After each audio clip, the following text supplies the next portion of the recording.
Warren to sue seller for $1 billion, and Conor Benn betrays match.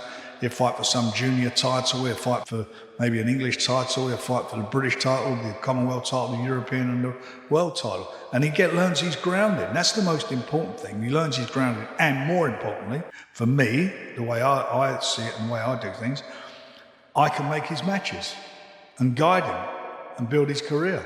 The $1 billion boxing civil war. Why Frank Warren is suing Dana White. Is Spencer Brown actually a lead promoter?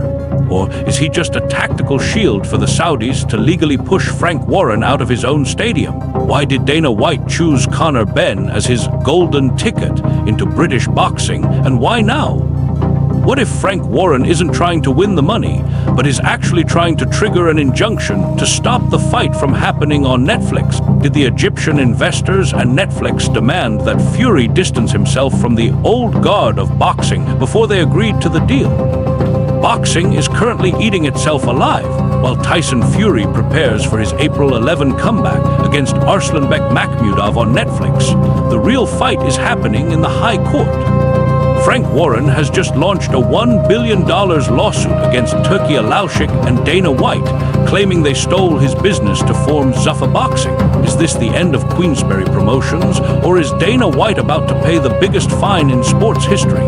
Today, we dive into the dark truth behind the Fury-Makhmudov deal. The game has officially changed, and it did not happen with a punch. Frank Warren, the man who steered Tyson Fury's career for nearly a decade, has just been blindsided. While Fury is getting ready for Arslanbek Makhmudov on April 11 at Tottenham Hotspur Stadium, the news isn't the fight. The news is that Frank Warren's Queensberry Promotions is out, completely sidelined from the on-ground operation. And right now, Warren is allegedly filing a massive $1 billion lawsuit for breach of contract, targeting Zuffa Boxing and its alliance with Riyadh Season. You wanted drama? This is the corporate war that is about to dismantle boxing as we know it. So, if Frank Warren isn't running the show, who is? Meet Spencer Brown, the founder of Gold Star Promotion, a man who originally specialized in celebrity dinner events. Brown has spent years working as Fury's manager and close ally to Ring magazine owner Turki Alaushik. Today, we can confirm the British Boxing Board of Control is officially approving Brown for his promoter's license. He's no longer just managing Fury. He is now the lead promoter for the biggest heavyweight event of the spring, since first appearing on a major card in December 2023. Brown has methodically worked on 4 major Ring/Riyadh Season events, even making inroads in Australia. This is a manager seizing power from the promoters, and he just sidelined the biggest name in UK boxing history to do it.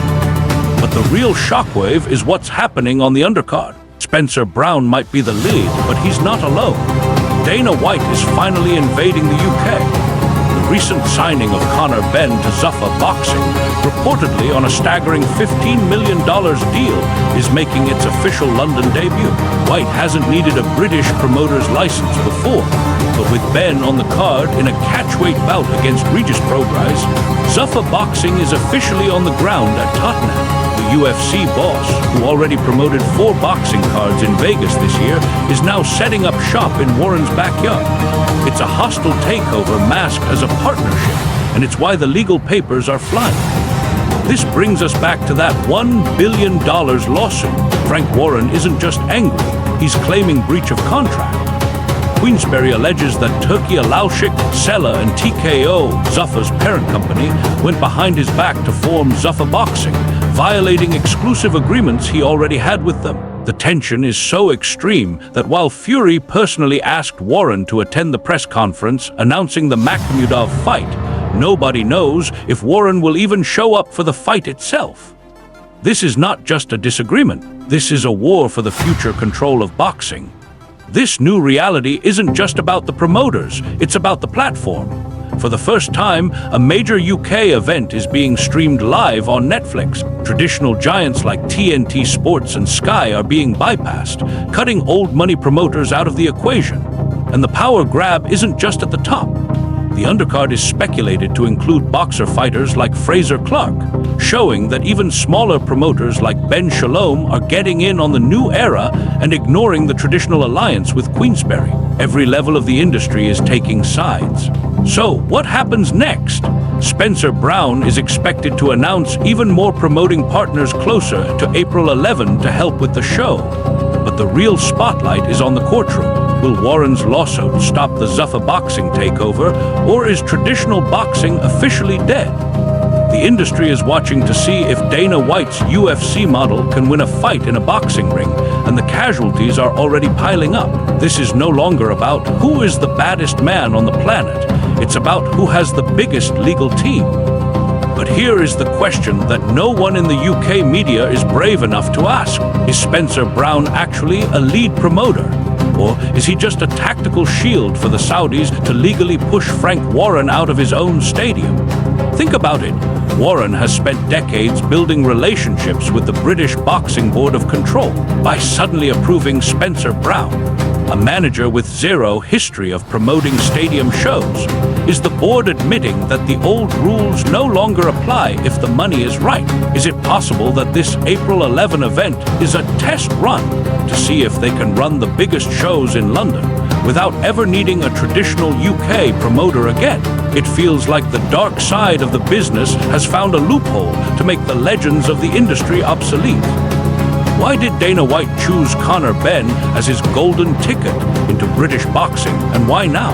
We know the reported figure is a staggering $15 million, but let's look at the facts. Benn is still fighting through a cloud of controversy, yet Dana White is treating him like the biggest star in the world. Is this really about Benn's talent, or is Dana White using this massive overpayment as a warning shot to Matchroom and Queensberry? By handing a $15 million bag to a fighter on someone else's undercard, is Dana trying to prove that Zuffa Boxing's pockets are so deep that they can steal any fighter at any time for any price? It feels less like a fight and more like a corporate kidnapping. Lekin, but there is a darker theory behind this $1 billion lawsuit that people are ignoring. What if Frank Warren isn't trying to win the money, but is actually trying to trigger an injunction to stop the fight from happening on Netflix? If Queensberry can prove a breach of contract in court before April 11, they could legally freeze the entire production. Is Warren fighting to protect his contractual rights? Or is he so insulted by being sidelined that he's willing to burn down the biggest heavyweight event of the year just to prove a point? In the dark side of boxing politics, sometimes it's not about winning, it's about making sure the other guy loses everything. Is Tyson Fury actually the king of this new era, or is he just a high-priced employee in a game he no longer controls? Think about the timing. Fury personally asks Warren to the press conference, yet Spencer Brown is the one with the license. Did the Egyptian investors and Netflix demand that Fury distance himself from the old guard of boxing before they agreed to the deal? If Netflix is the future, they want clean, corporate, and controllable content.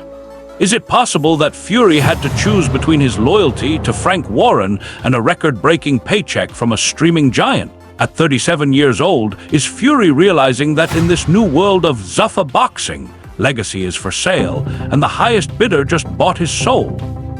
This video is for informational and educational purposes, only to keep the boxing community updated on the latest news. All footage and images are used under fair use guidelines for the purpose of criticism, commentary, and reporting. To provide our audience with a more unique and highly researched experience, we have utilized AI technology to assist in analyzing and structuring this content. Our goal is to deliver a more informative and engaging perspective, while strictly following all platform policies.